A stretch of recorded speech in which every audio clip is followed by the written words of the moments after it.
Let's have some fun.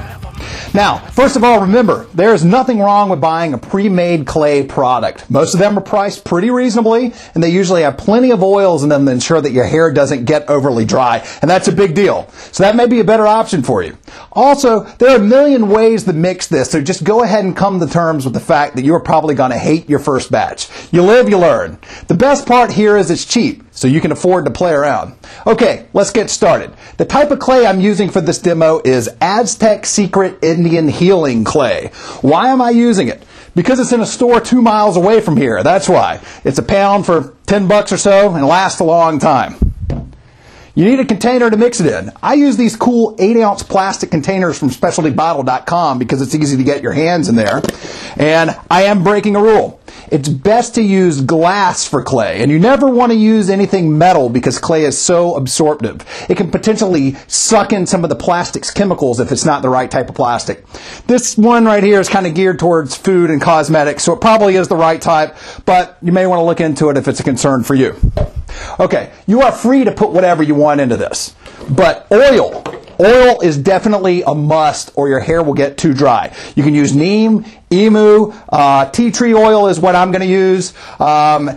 You just need something, okay? And you're going to have to play with the ratio too.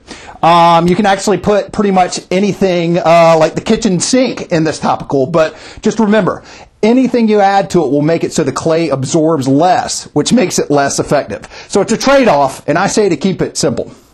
I use distilled water.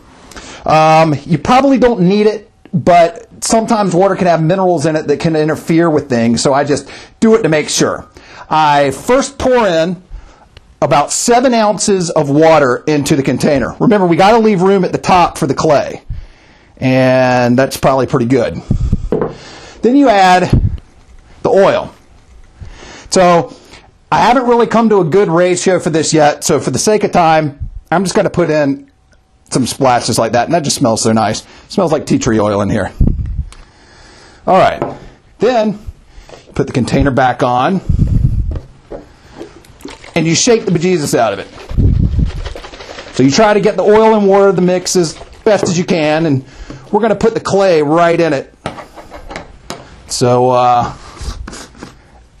let's see, here we go. I've found that the ratio that works pretty well is about 9 or 10 tablespoons to the 7 ounces I have in there. So we're going to try that. You know, pretty level. 1, 2, 3, 4. Some of these are pretty big, so 5. I might limit it.